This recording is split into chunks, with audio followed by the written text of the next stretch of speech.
और भी कई ऐसे। तो ये तिरंच आयु का आश्रय करो, तिरंच आयु का आश्रय से बचना है। और मनुष्य आयु का क्या है? अल्पारम परिकृतम मानुषस्य, अल्पारम परिकृतम मानुषस्य। तत्वार्थ सूत्र में तो लिखा है, पूरा तो थर्मामीटर वही है, आपको कहाँ जाना कहाँ नहीं जाना पूरा बताता है। तत्वार्थ सूत्र पढ़ लिया तो मोक्ष शास्त्र, संसार से मोक्ष तक की बात। ना कोई द्रव्य छूटा, ना कोई तत्व छूटा, ना कोई व्रत छूटा, सब कुछ बता दिया। एक मोक्ष शास्त्र है जो मोक्ष तक की बात कहता है। आप बोलते हैं कई बार पढ़ लिया, तो पढ़ लिया तो क्या हुआ? जितने बार पढ़ो उतना कम है, जब जब पढ़ो नया अर्थ आता है। गुरु महाराज कहते थे इस बार हम सुनाएंगे आपको पर्व दिनों में, नए अर्थ को पाओगे आप, नई चीज़ें, नया चिंतन आएगा हर बार। खूब अच्छे से पढ़ना और दो बार उच्चारण कराएंगे हम सूत्र का, और अच्छे से अर्थ बताएंगे। और जहाँ शंका पूछोगे शंका समाधान भी होगा। अच्छा समय रखेंगे अपन दोपहर में, अच्छे ज़्यादा समय रखेंगे, खूब अच्छे से बता सकें। जल्दी से यहाँ तैयार रहना 2-2:30 बजे, खूब आराम से करेंगे। अनुभव तो वैसे करना है नहीं, अनुभव का तो त्याग रहेगा। पानी ले या दूध ले, जल्दी से 5 मिनट में हो जाएगा काम। फिर प्रतिक्रमण को आओगी। अब अतिक्रमण खूब करते हो, वर्ष बाद प्रतिक्रमण करना। तो हमारे संघ के लोग प्रतिक्रमण भी कर रहे हैं, अच्छा बढ़िया प्रतिक्रमण है, ये जीवन संस्कार पुस्तक में भी दिया है। तुम्हारे लिए जो प्रतिमाधारी नहीं है उनके लिए, और प्रतिमाधारियों को तो अलग रहता है प्रतिक्रमण। ये बिना प्रतिमाधारी का प्रतिक्रमण है, बहुत बढ़िया है। क्या क्या होता है जीवन में आप देखो, पढ़ोगे जब ऐसा लगेगा कि ये प्रतिक्रमण तो रोज करना चाहिए। इतना सुंदर बनाया उसको, पापों का प्रक्षालन प्रतिक्रमण, उसकी हेडिंग है, देख लेना आप, कितना अच्छा लगेगा आपको। बहुत अच्छे शब्द हैं, बड़ा आनंद आता है। आगे पीछे 1-2 भावनाएं पढ़ते हैं उसको पढ़ते समय, तो बढ़िया। शाम को 5 बजे प्रतिक्रमण होता है पर्व दिनों में। फिर बाद में अपन आते हैं, अब सब टाइम टेबल मालूम पड़ जाएगा।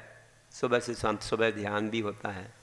अच्छा स्थान रहे तो हम वहीं करा देते थोड़ा ध्यान, उनको अपने सामायिक के बाद थोड़ा ध्यान कराते हैं। अलग अलग प्रकार का, अलग अलग दिन अलग अलग प्रकार का ध्यान। तो ये सब चलता है। फिर प्रवचन चलते हैं, आपकी पूजाएं हो जाएं तो प्रवचन चलते हैं, अच्छे 10 लक्षण के विशेष प्रवचन होते हैं, खूब आनंद आता है, खूब सारे उदाहरण वगैरह आते हैं। ये सब चलता है। दोपहर में आप अपनी सामायिक कर लो, सब कर लो जो भी करना, और फिर 2-2:30 बजे तैयार रहो। 10 अध्यायों का पाठ, एक एक अध्याय के अर्घ चढ़ेंगे, एक एक व्यक्ति उनका पाठ करेगा। जिसको अच्छा आता होगा उसको पहले नंबर मिलेगा। अभी से जिसको अच्छा आता हो सुना देना पहले नंबर। हमारे संघ में है बती लोग, सुना देना, नहीं तो उनको नंबर नहीं लगेगा यहाँ। ऐसे नहीं जिस किसी को बैठा दो, बैठाओगे हम पीछे बंद करा देंगे। गलत पढ़ रहा है बंद करो, दूसरा बोलो, चाहे एक अध्याय हो चाहे कोई हो, बंद करो। ऐसे नहीं कि भर्राशाही चल रही है, बोल रहे हैं। अच्छा पढ़ेंगे, शुद्ध तो पढ़वाएंगे पूरा, नहीं तो एक अध्याय के बाद दूसरा का नंबर आ जाएगा। और अच्छा पढ़ रहा है तो 10वां अध्याय बोलेगा, और उसकी पुरस्कार भी रखेंगे लोग। हो सकता, हमने अभी तक नहीं रखा, लेकिन यहाँ उदयनगर के लोग कोई नए नए काम कर रहे हैं। वो एक पुरस्कार, जो शुद्ध बोलेगा उसको पुरस्कार बोल दे तो करेंगे। अभी हमने बोला नहीं है, बता रहा हूँ, रख सकते हैं। पढ़ो तो तुम पहले, अच्छा सम्मान करवा देंगे। लेकिन अच्छा पढ़ना, पूरा 10 अध्याय पढ़ा, मतलब आप समझ जाना कि शुद्ध पढ़ा है उसने, है ना भैया। नहीं तो हम एक ही अध्याय में परिवर्तन कर देंगे। तो ये है। अरे बिना देखे थोड़ी पढ़वा रहे हैं, देख के तो पढ़ा रहे हैं। बिना देखे तो कंठपाठ प्रतियोगिता में सुनाना है, उसके पुरस्कार अलग रहेंगे, पिछली परिवर्तन पर मिलेंगे, वो भी बड़े बड़े पुरस्कार हैं। ध्यान रखना, वे तो हर वर्ष मिलते हैं। पहले तो गोल्ड में दिलाते थे, गोल्ड में, पिछले 4 मास तक तो, और भी कई, लेकिन अब गोल्ड में नहीं दिलाते। गोल्ड ऐसा नहीं था कि तुम सोचे बहुत बड़ी चीज़, वो तो 24 कैरेट का सुज मेड एक को रहता था, भगवान महावीर का चित्र हो जाता था, पतला सा ऐसा, वो दिल्ली से आता था, कोई बहुत कास्टली नहीं था, लेकिन पेवर था। वो बरसों से मिलता रहा। फिर मैंने कहा यार उसको फिर बनवाओ, दिक्कत आती है, फिर थोड़ा फिर ढूंढो, कोई आदमी ढूंढो, ये करो करो। अब कोई को देना हो तो हमें बता देना, सो दिलवा देंगे। ज़्यादा खर्चा कुछ नहीं है उसमें, ज़्यादा नहीं। विषय क्या 11 रहते हैं, 11 विषय रहते हैं अधिक से अधिक, और उसमें आधे बच्चों के आधे बड़ों के रहते हैं। जैसे तत्पार्शु, द्रव्य संग्रह, शोपदेश, 6 ढाला, है ना, ऐसे कुछ विषय रहते हैं। एक ही भाव, भक्ताम बरस। छोटे बच्चों की मेरी भावना, 12 भावना, दर्शन पाठ, राजा राणा, ऐसे थोड़े छोटे छोटे बच्चों का क्या ना, प्रभु पतित पावन, उनको ज़्यादा बड़ा नहीं रखते हैं, छोटे छोटे रखते हैं। सुनने के लिए लोग चाहिए, अब इन लोगों का समय जाता है, इनका सबका सुनना पड़ता है, कम से कम 15 दिन पहले से आएंगे, सुनाएंगे, उनका नंबर नोट होता है कि उनने बोला तो कितने जगह भूल गया, कितने जगह मिस्टेक पड़ी, उसने लय से बोला नहीं बोला आदि, उसका नाम आम सब लिख के फिर नंबर मिलते हैं, उसी के ऊपर की उसकी शुद्धता पर, भूलने पर और उसकी लय पर आदि को मिला के नंबर आते हैं इसके, पर सेकंड थर्ड ऐसे। तो मतलब तीनों को दिया जाता है, किसी को नहीं। जैसे कभी 150-200 लोग भी डाल देते हैं, तो उनमें से बस कितने जाएंगे, तो 11 रहेंगे, 11 फर्स्ट, 11 सेकंड, 11 थर्ड, इतने लोगों को पिछी परिवर्तन पर दिया जाता है। आप जिस प्रकार देना चाहो, जिस रूप में देना चाहिए, समाज के ऊपर है। और आपके पास कोई नहीं हो तो हम बाहर वालों को तैयार कर देते हैं, हमारे जिम्मेदार लोग रहते हैं। ऐसे नहीं, कई बार रामगंज मंडी वाले देते रहे, जो जिन्हें कलश लिया था ना उस दिन, बरसों तक उनने कहा महाराज जी मेरी तरफ से रखा करो, हैं? अरे आप बताना मुझे क्या करना है आपको, हम आशीर्वाद, अच्छा लगा तो आशीर्वाद दे देंगे, आप बोलो तो सही क्या आपको देना है, अच्छी चीज़ जो आप देना चाहें दीजिए। तो ये बढ़िया, कितनी मेहनत है आप सोचो तो। ये आमनाय नाम का स्वाध्याय है, सबसे महान होता है। दुख दर्द में, सफर में, सरलेखना में यही काम आएगा, पुस्तक नहीं है वहाँ पर कुछ भी। सूतक पातक रह जाए तो क्या काम आएगा, जो याद किया वही काम आएगा, बाकी नहीं। इतना बड़ा स्वाध्याय है, याद कर लेना बहुत बड़ी चीज़ है। छोटे छोटे बच्चे जो आप बताइए अभी पढ़ना नहीं आता स्कूल का, उनको एक अक्षर भी, उनने मेरी भावना सुना दी, दर्शन पाठ सुना दिया, बताइए आप कितनी भावना सुन सुन करके याद हो जाता है। ऐसे सुनाते तो ऐसा लगता है कि धन्य हो, क्या इनकी महिमा, क्या इनके माता पिता के संस्कार हैं, उससे उनके परिवार का भी ज्ञान हो जाता है। ऐसे सुनाएंगे सब लोग, देखो तत्पाठ सूत्र बिल्कुल ऐसे सुनाते बिना देखे। पिछले वर्ष भी सुनाए, ऐसे बड़े बड़े लोगों ने भी सुनाए, उम्र वालों ने भी सुनाए, युवाओं ने भी सुनाए। ऐसे सुनाए कि एक व्यक्ति ने सारे सब्जेक्ट सुना दिए, क्या आप बोल रहे हो मुझे याद है, धन्य, बहुत सारी चीज़।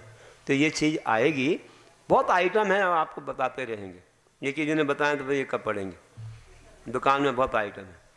आप पुरुषार्थ करो, बस ये सीजन आया है अच्छा, पानी भी खूब गिर रहा है और धर्म की बरसात भी खूब हो रही, और उल्टा बर्तन हो तो कुछ नहीं हो रहा है, वो भरी नहीं, एक बूंद भी नहीं आएगा। उल्टा बर्तन रखो तो क्या आएगा, सीधा हो तो आएगा, बरसात हो तो नहीं आएगा, और ये बरसात में भी कुछ नहीं। अब तो घर में बैठे रहो तो चातुर्मास का क्या मतलब है, यही मतलब है कि बस दूसरे चौके में चले गए, गिलास दे दिया, बोले हो गया चातुर्मास। ऐसे थोड़ी होता है, एक गिलास दे करके भग गए, बोले हो गए चातुर्मास का लाभ दे दिया। अरे प्रवचन सुनो, क्लास में पढ़ो, याद करो, दतियों से पूछो, महाराजों से पूछो, धर्म की चर्चा करो, फिर कब आएंगे, कब मिलेगा लाभ। हम लोगों को इतना समय नहीं है कि हम ही आपके जवाब देते रहे, हमारे संग में हैं और लोग, उनसे पूछो और बाकी स्वाध्याय करो, इतना ही। हम तो ज़्यादा नहीं चाहते, हमारे पास भीड़ भाड़ मत बढ़ाओ कि हमारा समय बहुत कम है हमारे पास। अभी सुबह देर हो गई, कोई आ गए, अभी संगोष्ठी की कुछ चर्चा चल रही थी, एकदम 15-20 मिनट निकल गए। अब वो कुछ इम्पोर्टेंट बात कर रहे थे, अध्यक्ष भी थे, तो एकदम देखा समय मंदिर में आ गई, क्या भैया देर हो गई, जल्दी आपने कहा पूजा 60, इसलिए जल्दी बोल दिया, ख़त्म करो, पहले स्वाध्याय को समय देना है। अब तो समय कोई बात नहीं आ रही, एडवर्टाइजमेंट ज़्यादा तो बुरा नहीं है, ये आपको आगे बढ़ाने के लिए चल रहा है। तो आज एक ध्यान हम ये भी समझ लें, फिर धर्म ध्यानों का नंबर आएगा। तो रौद्र ध्यान से हमें बचना है। तो भाई क्या बोला, नरकायु का आश्रव क्या है, समझ गए आप, बहुत आरंभ, बहुत परिग्रह। तिरंचायु का मायाचार और मनुष्यायु का अल्पारम परिग्रतम मानुष्य से। तत्वार सूत्र में लिखा है, इसलिए विषय हमने बढ़ा दिया कि तत्वार सूत्र सब शास्त्रों का सार है। जैन धर्म की बाइबल, कुरान, रामायण और महाभारत बोलो तो कोई दिक्कत नहीं है, ऐसी चीज़ है। इससे इस पर अनेक टीकाएँ लिखी गई, हम पर में बताएंगे आपको कौन सी टीकाएँ आचार्यों ने बनाई हैं, कितना। अब हम लोगों ने तो बहुत सारी टीकाएँ पढ़ ली हैं, तो बहुत सारा विषय, और गुरु से इतना सुना है तो आपको तो इतना लबालब भर देंगे आपको, आप सुनो तो भर, खूब चीज़ें आएंगी, एक से एक समाधान होंगे, फिर कभी आपको शंका नहीं होगी। तो हमारे संग में सब पढ़े लिखे हैं, एजुकेटेड हैं सब लोग, तो वो सब लोगों ने कैसे अपने अंदर श्रद्धान बनाया उसके प्रति, कोई चीज़ गलत नहीं है, कोई बेफालतू नहीं है। आप समझो ना, उदाहरण से समझाएंगे। अभी सुबह लोग द्रव्य संग्रह पढ़ रहे हैं हमारे पास, तो समय ऐसा है कि जंगल से आते ही तुरंत 15-20 मिनट में उनको द्रव्य संग्रह का अभ्यास। आज भी पूरा, कल आया था समुद्र घात का, 7वां समुद्र घात समझाए, परसों प्राणों का आया था, तो आज आज आया था षट पर्याप्ति, और 14 जीव समास का आया था। समझा रहा हूँ, उनकी भी शंकाएँ रहती हैं, थोड़ा कई बार 10-15 मिनट का 20-25 हो जाता है ऐसे हो जाता है, फिर यहाँ का समय हो जाता है, लेकिन अच्छे सुन रहे हैं, अच्छा भाव आ रहा है उनका। तो अब आपको समय दूसरी में जाता है पूजा अर्चा, फिर यहाँ सुन लो, तो यहाँ भी बताएंगे आपको, सब चीज़ बताएंगे, ऐसा नहीं है। वो जो विषय उनको बता रहे हैं वो यहाँ नहीं बताएंगे, ऐसा नहीं है, बताएंगे दूसरे रूप में बताएंगे। उनको गाथाओं में समझा रहे हैं हम, गाथा अनुवाद भी पढ़ते हैं, उसका अनुवाद जो किया था वो भी ज्ञानोदय छंद में पढ़ते हैं। तो बता रहा था अल्पारम परिगतम मानसस्य, और इसके अलावा स्वभाव मार्दवम च, स्वभाव से मृदु परिणाम होना भी मनुष्य आयु के आश्रव कारण। आपके कैसे परिणाम है? मृदु हैं कि कठोर है? हमें तो सबके मृदु लग रहे हैं। अब यहाँ से जाके क्या करते हमें नहीं मालूम, गुस्सा करते कि क्या करते। यहाँ तो सब बड़े भोले बाबा हैं। तो फिर स्वभाव से मृदु परिणाम मनुष्य आयु के आश्रव का कारण। सहनशीलता बढ़ाओ, ये नहीं कि ईंट का जवाब पत्थर से दे, एक नहीं एक कही तो 4 सुनाई, वो काम मृदु स्वभाव नहीं है। सोचा करो, समझा करो, किसी ने कुछ कह भी दिया तो सोचो समझो, अपन तो दिमाग से उत्तर देंगे, आराम से देंगे, और नहीं होगा लायक तो छोड़ देंगे, वो लायक ही नहीं है। एक मिनिस्टर ने कहा, कोई बात याद आ जाती है कि उस मिनिस्टर ने आपकी इतनी निंदा की, इतनी निंदा की, इतनी निंदा की, हर जगह आपका नाम ले करके निंदा की। किसी को बोल रहे थे कोई, आप उनके बारे में एक शब्द भी नहीं बोलते, आप उनके बारे में एक शब्द भी नहीं बोलते। क्यों? बोले वो लायक ही नहीं है। मैं बोलूंगा तो और प्रचार होगा कि अच्छा आदमी है, वो मेरे लायक ही नहीं है, मैं उसके बारे में कुछ बोलता ही नहीं। बोलूंगा तो वो लायक हो जाएगा, लायक नहीं तो क्या है, बजाओ आप ना तो एक ने इतनी निंदा की हर जगह, और एक व्यक्ति उसने जिसकी निंदा करे उसने उसका नाम ही नहीं लिया। बोले वो नाम लेने लायक नहीं तो क्या कहलाया उसको क्यों मैं उठाऊं? उसका कहूंगा नाम तो और प्रचार होगा कि वो कोई अच्छा आदमी होगा, हमारे टक्कर का होगा, वो टक्कर का है नहीं, तो क्यों नाम दे उसका तो मतलब कि अपन जवाब ना दो ना, मौन सबसे बड़ा विरोध है, इससे बड़ी शक्ति किसी में नहीं है। एक गूंगा 100 को जीतता है, गुरु महाराज भी कहा करते हैं, बुंदेलखंड में कहावत है एक गूंगा 100 को जीतता है, एक व्यक्ति नहीं बोलेगा 100 हार जाएंगे उससे। आप देखो तो सही, सबसे बड़ा शस्त्र है, आप ना बोलो, देखो आप उपेक्षा कर, कोई भी तुमसे गुस्सा करे ना, बोलना बंद करो, देखना बंद करो, कुछ नहीं, कुछ बोलना ही नहीं, थोड़े दिनों में अपने आप पावर डाउन हो जाएगा अपने आप, और कहोगे तो बढ़ेगा वो विषय। तो ये कुछ बातें ऐसी हैं जो बड़ा अनुभव की बात है, लेकिन आपको सहन नहीं होता। बोले अरे हम हार जाएंगे, नहीं बोलेंगे तो हार तो तुम्हारी बोलने से हो रही है, ना बोलो फिर देखो क्या होता है, अपने आप सीधा होएगा वो बोलेगा मैं तो इसके लायक ही नहीं रहा, मुझे कुछ समझ ही नहीं रहा। अब ये उदाहरण भी हम 10 लक्षण में सुनाएंगे, अच्छा उदाहरण सुनाएंगे। चलिए, और अभी इसके उदाहरण सुनाना जरूरी ना, इसलिए तो परिग्रहानंद का चल रहा था, और देवायु के आश्रय का कारण क्या है देखो। अब आयु के आश्रय का कारण तो बाद में समझाना था, पहले ये समझाना था कि ये परिग्रह जो है कहाँ ले जाता है, फिर भी इसके बीच में विषय आ गया, तो त्याग करने से कहाँ जाते हैं सोचो। नहीं करने से कोई नरक जा रहा, कोई तिरंज से जा रहा, कम कम कर रहा तो मनुष्य में जा रहा, और कम और त्याग भी करे साथ में तो कहाँ जाए, अच्छा बेमानक देव बने। का सराग सहीमा सहीमा का नहीं, हाँ ठीक है, सराग सहीमा सहीमा काम रजला बाल पपांसी दैवस। सराग संयम मतलब मुनिराज का संयम, और सहीमा संयम, और अकाम रजला आदि ये बेवायु के आश्रय कारण है। बाल तप आदि ये देवायु के आश्रय कारण। अगर इस सम्यक्त के साथ जो है, बाल तप तो मिथ्यादृष्टि करता है, तो अकाम रजला तो मिथ्यादृष्टि भी कर सकता है, तो लेकिन देवायु ये नहीं बोला वैमानिक, वैमानिक का कारण बनेगा अनुव्रत महाव्रत, बाकी चीजें तो और भी कोई देव बना सकता है, मिथ्यादृष्टि देव या भवनत्वक में ले जाए। तो आप अगर अनुव्रती महाव्रती बनेंगे तो इससे वैमानिक देव बनोगे, रिद्धिधारी देव बनोगे। अष्ट रिद्धियाँ, अष्टगुण मतलब आदि अच्छे मिलेंगे। अवधि ज्ञान मिलेगा, दिव्य शरीर मिलेगा। उस दिन कहा था ना, 55 निधियो नृति गमना फलंति सर्वलोकम यत्तावधिरष्टगुणा दिव्य शरीरम से लभ्यन्ते। ऐसा महान मिलता है अनुव्रत।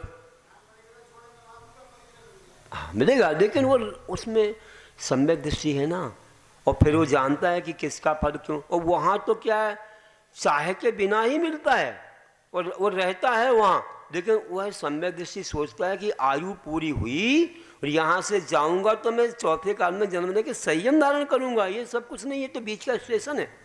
स्टेशन पर सब कुछ है, हमें क्या करना, देख रहे हैं, अब उतना रहना तो पड़ेगा, वो आयु पूरी करना पड़ेगी, पुण्य का फल है। लेकिन वह रमता नहीं है वैसा, जैसा व्यक्ति चाहता है दूर से आदि आदि, वो सोचता है कि जल्दी छोड़ूं, अब क्या करूं, बीच में तो ये सब है। तो ये है कि वहाँ लेकिन पंचकर्मा करने का दाम मिलता है, भगवान के और भी सेवा करने का, गुरुओं की सेवा करने का दाम मिलता है। कितना मिलता है बताइए, बहुत पुण्य कमाता है वो। तो ये है। और सम्यक तुमचा भी बोला, सम्यक दर्शन में देवायु के आश्रय करना। तो परिग्रह को कम करो, सीमा बनाओ। चलिए, ये हमने परिग्रह के बारे में ये समझा। देखो कई लोग तो परिग्रह ऐसा रखते हैं, कई लोग मन में लाते हैं, उससे भी कितना आश्रय होता है। आपको बताऊं, महाराज कुछ नहीं है, कुछ नहीं है हमारे पास, हमको क्यों पाप लगेगा, कुछ भी नहीं है, गरीब है, उसके पास कुछ नहीं है, एक बार खाने को भी नहीं है, झोपड़ी में रह रहा है, फुटपाथ पे रह रहा है, उसको तो कुछ नहीं पाप लगेगा। ऐसा मत बोलो। एक बहुत बड़े महल में रह रहा चक्रवर्ती है, चाहे जितने परिग्रह के साथ कुछ भी पाप ना लगे, आप देखिए कुछ भी पाप ना लगे। ऐसा भी है कि भरत चक्रवर्ती के पास इतना वैभव था, 6 खंड का वैभव, जब अंत में उन्हें बाहुबली के बैराग के बाद उन्हें भी थोड़ी बैराग की लहर आ गई। उनने भी सोचा कि असार है संसार, क्या रखा है इसमें। जब उन्हें बैराग हो गया तो पहले तो उन्होंने युद्ध किया, लेकिन बाद में जब बैराग हुआ, एक समय तो इतने सजग हो गए थे, इतने सजग हो गए थे, आदिनाथ भगवान के समक्ष में इतने प्रश्न किए उन्होंने। अपने पुत्रों को भी देखा, 923 कैसे दीक्षित हुए, हमसे नहीं बोलते थे, और कैसे दीक्षित हो गए, और भी कई दीक्षित हुए। तो उनको जब बैराग हो गया तो उन्हें लगा कब छोड़ूं, कब छोड़ूं, कब छोड़ूं। सारी व्यवस्थाएं अब लोग संभालेंगे, जिसका जो होना तो होगा, मुझे तो दीक्षा देना है। तो व्यवस्था बना रहे थे, तो इतना वैभव तो अभी था उनके पास। लेकिन लोगों ने कहा कि आप बैरागी कहे जा रहे हैं लोगों के बीच, तो कैसे, इतने वैभव के बीच आप बैरागी नहीं हो सकते।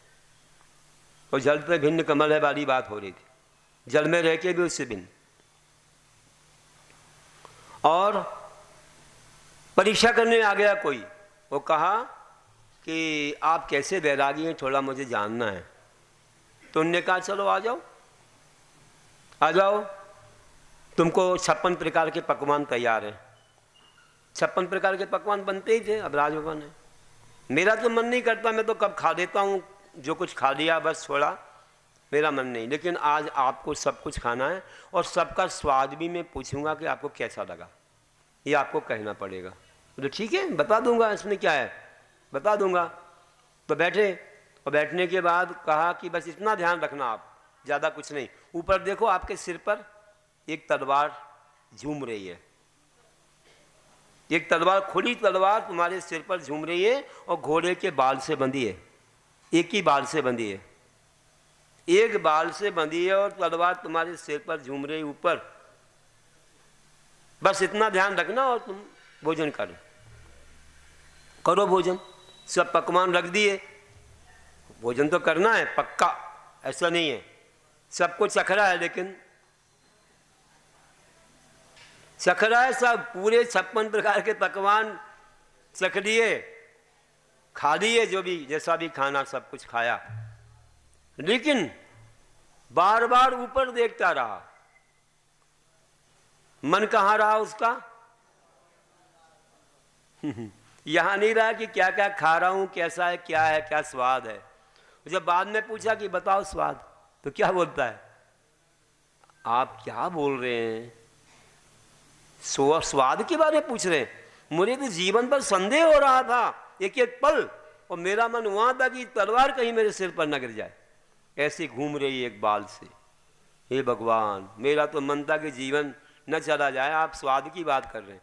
तो चक्रवर्ती ने कहा बस यही बात मेरी हो रही है, मेरा मन अब यहाँ हो गया कि मुझे कल्याण करना है, कल्याण करना है, पापों से बचना है, पापों से बचना है, आरंभ सारंभ से बचना है। ये परिग्रह नरक आयु की आश्रय का कारण होता है। भले भी छाया समय दृष्टि बन गई थी, अलग बात है, लेकिन ये संसार असार है, इसमें पापों का बंध क्षण क्षण में एक एक जगह हिंसा झूठ आदि पर पाप हो रहे हैं, मुझे इससे बचना है, बचना है, बचना है, मेरी आत्मा इनसे बंध रही कर्मों से आश्रय हर समय चल रहा है, मैं कैसे बचूं, कैसे बचूं, जल्दी निकलूं।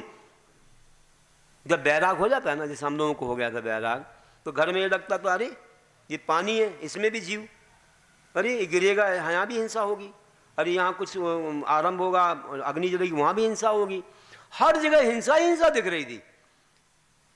कुछ बोलूँ तो इसमें भी पाप लग जाएगा, हर काम में ऐसा लग रहा था कि भगवान क्यों रह रहा हूँ यहाँ पर, निकलूँ यहाँ से। हर जगह पाप ही पाप दिख रहा है, ये परिग्रह है, इसके पीछे भी हिंसा हुई होगी, इसका मैं भोग करूँ, इससे मुझे पाप बंद होगा। सब नहाना धोना करना, सब जगह हिंसा ही दिख रही थी। ये लग रहा था निकलो यहाँ से, निकलो, क्यों बोलना है इनसे, इनसे बोलने से क्या होगा, बेफालतू में बात करने से क्या होगा, इससे क्या सार निकलेगा, कोई काम की बात है क्या, इसमें कोई धर्म है क्या।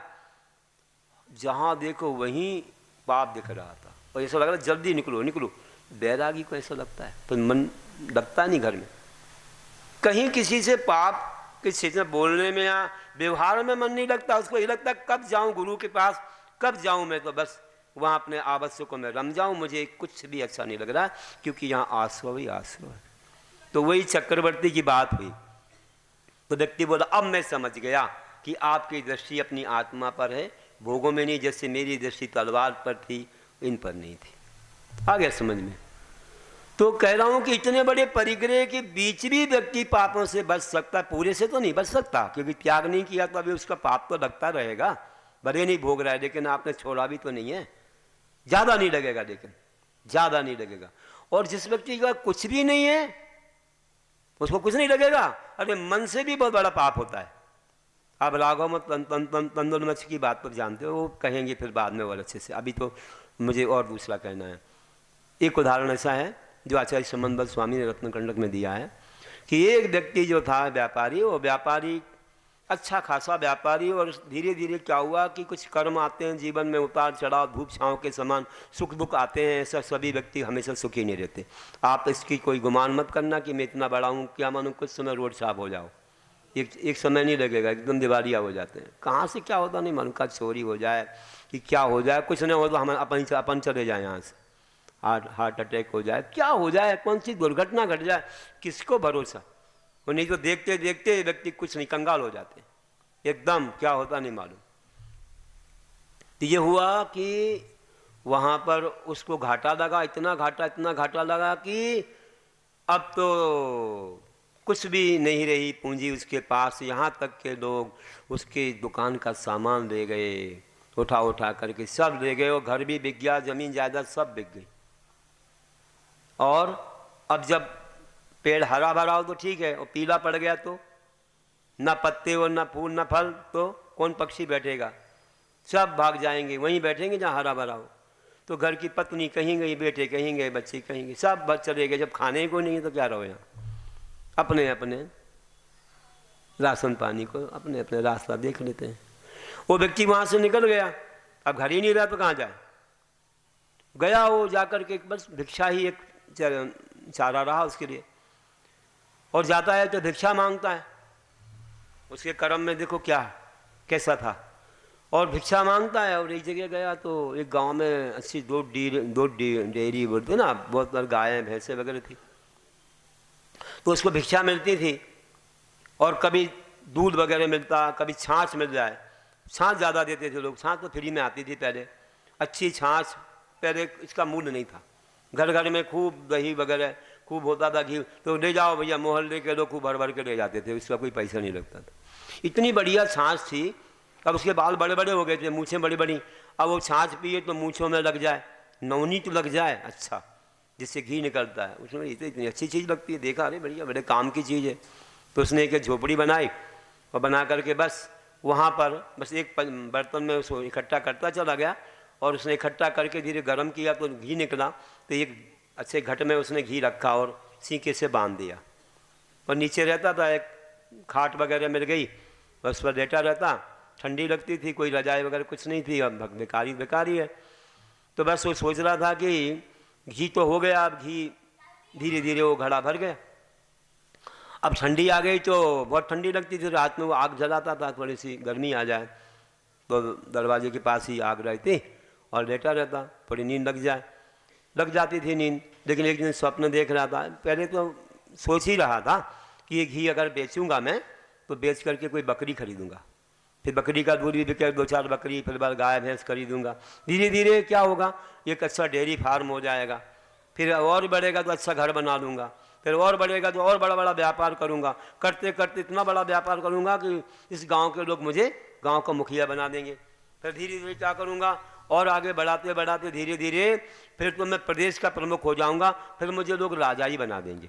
फिर राजा बनने का 32 खंड का महल बनवाऊँगा, 32 खंड के महल बनाने के बाद फिर मेरी शादियाँ होंगी, फिर रानियाँ रहेंगी, फिर 32वें खंड पर मैं लेटा रहूँगा और फिर पत्नी सेवा करेगी, और सेवा करेगी, है ना। उसी समय थोड़ी नींद आ गई, फिर स्वप्न देखने लगा, फिर सेवा करेगी, सेवा करते नहीं आएगा ना तो मैं एक लात फटकार दूंगा, और उसमें फटकारी थी लात।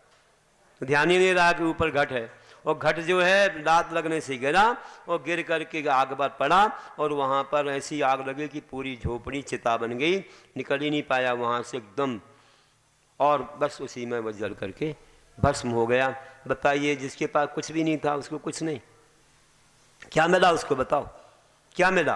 कुछ पाप नहीं लगा। मन में कितना बड़ा पाप था, मन में बहुत आरम, बहुत परिग्रह का पाप था कि राजा, और मरण हुआ तो बहु आरम परिगतम नारका सप्तम पृथ्वी में चला गया। क्या हुई दशा? तो बंधु ऐसा होता है। समस्व नवनीत की कथा है, रत्नकंडक में दी हुई है। तो ये तो पाप की कथा हो गई, कुछ पुण्य की कथा भी सुन लो। अंत में एक और सुना देता हूँ छोटा सा रूपक, कि ऐसे ऐसे लोग हुए हैं जो परिग्रह से दिन अपना काम भी चलाते थे, धन पैसा से, और दान भी देते थे, और अच्छे अनुव्रतों का पालन कर रहे थे। जिन व्यक्ति ने राज्य शासन, राजा के काल में अच्छा कार्य का, कोई शैक्षणिक कार्य करते होंगे, और उन्होंने जो उनको वेतन मिलता था अच्छे से नियम भी ले रखा था कि इतने से ज़्यादा मैं नहीं रखूँगा, मेरा परिग्रह परिमाण है। जिन्होंने मालूम है क्या किया, जिन्होंने अजमेर में आप देखते हो सोनी जी की नसिया में जो पंचगणक वैभव है, 4 कल्याणक तो वहाँ, 1 कल्याणक का 3 कल्याणक वहाँ है, और 2 कल्याणक उनके एक मंदिर है, वहाँ समूषण बना रखा है, वो भी स्वर्ण की रचना है। वो मोक्ष कल्याणक के तो कोई रूप होता ही नहीं है, उनका तो कुछ दिखता नहीं है, वो तो मोक्ष हो गया बस। तो 3 कल्याणक वहाँ पर बने हुए हैं। जन्म कल्याणक का पूरा जलूस वगैरह, दीक्षा कल्याण का पूरा वर्णन, मेरू पर्वत पूरा सोने का है, कितना सोना लगा है उसमें। वहाँ देखने के लिए टिकट लगता है। हमारी उसी जगह चातुर्मास हो गया उसी नसिया में, आचार्य की दीक्षा हुई तो उसके पास में ही है। तो वहाँ पर राष्ट्रपति वगैरह भी आया देखने, इतना बड़ा वैभव। 25 वर्ष लगा था सोने की रचना करने में, जयपुर में हुआ था वो काम। तो उन विद्वान ने, उन श्रावक ने उसके लिए एक एक नाप तोल से बनवाया, 25 वर्ष का समय दिया था राज्यकाल में। वे विद्वान उनकी मैं बात कर रहा हूँ, जिनके अनुव्रत थे, जिनके परिग्रह परिमाण था। उनका वेतन बढ़ गया, उनका वेतन बढ़ा। तो जब वेतन ज़्यादा मिला तो उन्हें गिना, अरे ज़्यादा पैसा क्यों है, जितना ज़्यादा था वापस दे दिया। तो बोला आपका वेतन बढ़ गया। बोले मुझे नहीं चाहिए, मेरा इतने काम चलता, परिग्रह परिमाण है, क्या करूँगा इसका, वापस दे दिया। तो राजा के पास खबर गई, तो राजा के पास खबर, पहले तो वो बात कह रहा था कि 25 वर्ष जिसको बनाने में लगा था, वैभव तो उनका था, सेठ जी का, इनने बनवाया था, और राजा ने टैक्स लगाया था कि टैक्स दो। तो सब एकदम घबरा गए, क्या बात है राजा टैक्स लगा रहा है। तो राजा ने कहा कि मैं तो कौतुक बोल रहा हूँ मैं तो ऐसे ही बोल रहा हूँ मजाक से, इसमें कोई पैसे का टैक्स नहीं है। इतनी सुंदर रचना है मैंने देखी, इसको 1 महीने तक पूरे बाजार में रखा जाए, सैनिक मेरे रहेंगे, कहीं कुछ नहीं जाएगा, 1 महीने तक पूरे लोगों को देखना चाहिए, यही टैक्स है। बताइए आप, कितनी बड़ी बात। राजा ने उसको पूरे सार्वजनिक उसका दर्शन कराया था 1 महीने तक। फिर वो रचना अजमेर में हुई, आप जरूर देखी होगी आपने, नहीं तो एक बार जरूर देखें वो रचना, बहुत ही भव्य है। तो उन विद्वान का जब वेतन बढ़ा, वापस दिया, राजा ने बुलवाया, क्या बात है, कहीं तो वेतन बढ़ाने को बोलते आपका बढ़ाया, आप नहीं दे रहे हो। हाँ राजन, नहीं देना है, क्योंकि मेरा परिमाण व्रत है, परिग्रह परिमाण है, ज़्यादा नहीं रख सकता हूँ मैं, इसी से दान धर्म सब हो जाता है, मैं ज़्यादा क्यों दिखावे के लिए देता रहूँ, मेरे पास तो इतना है नहीं। और फिर ईर्ष्या भी होती है, मुझे ज़्यादा कुछ नहीं करना है, मुझे तो इतने से ही काम चलाना, मुझे समय भी नहीं है कहीं कुछ करने का। मैं बहुत अच्छी जनवाणी की सेवा स्वाध्याय करता हूँ, पूजा अर्चा करता हूँ, तो आपको क्या चाहिए बताओ, पैसा नहीं तो क्या चाहिए। तो बोला हमको ये चाहिए राजन, अगर दे सके तो हमारा 2 घंटा कम कर दीजिए। तो हम समय अपनी जनवाणी सेवा में कई अनुवाद करते थे, लिखते थे कई चीज़ें, तो ठीक है कर दिया, आप मत आना नौकरी पर, आपको पैसा पहुंच जाएगा। नहीं राजा, ये तो गड़बड़ हो जाएगा, अन्याय नहीं करूंगा, बिना नौकरी के पैसा लूँगा अन्याय हो जाएगा, फिर मैं कैसे ले सकूंगा, मैं ड्यूटी पर आऊँगा लेकिन 2 घंटे कम कर दीजिए, आपका काम कम नहीं होगा, मैं उतना काम कम समय में ही कर दूंगा पूरा, चलो जो तुम्हारी इच्छा हो। 2 घंटे कम कर दिए। उन्होंने खूब सारा काम किया, रत्नगढ़ शावकाचार्य की टीका लिखी, समाधि मरण और बहुत सारी चीज़ें बनाई। आज भी उनका वो घर है, छोटा सा घर है, बस 1 मंजिल है, ऊपर एक चैत्यालय था, हमने तो 2009-10 में दर्शन किया है उस मंदिर का। ऐसे विद्वान थे जिनका नाम सब लोग लेते हैं, जिनको संलेखना के समय ज्ञान हो गया था कि मेरी इस दिन इतने बजे संलेखना हो जाएगी, डायरी में लिख लो। पूरा उन्होंने देशावकाश से सब दिया था, कहीं बाहर नहीं जाएंगे, और इतने अच्छे व्रत थे, और वही हुआ उसी दिन उतने बजे ही उनकी संलेखना हो गई, इतना उनको अनुभव हो गया था। बताइए ऐसे कैसे विद्वान होंगे वे, और आप लोग तो पैसा पैसा पैसा पैसा पैसा करते रहते हो। बताओ ना, परिग्रह परिमाण करो भैया, अच्छे अच्छे अवसर हैं उनमें दान दे दो, तुम्हारे साथ पुण्य जाएगा, नहीं तो यहीं पड़ा रह जाएगा, अच्छा पुण्य कमा लो। तो चक्रवर्ती जैसा फले, इंद्र बनाए आपको, अच्छे विदेश क्षेत्र में फिर जन्म कराए और आपको चक्रवर्ती राजा और बनाए, तद्भव मोक्षगामी बनाए। तो हम यही चाहते, इसलिए हमने आपको ये धर्म की दुकान खोल दी है, खूब माल खरीदो ना पुण्य का, है ना।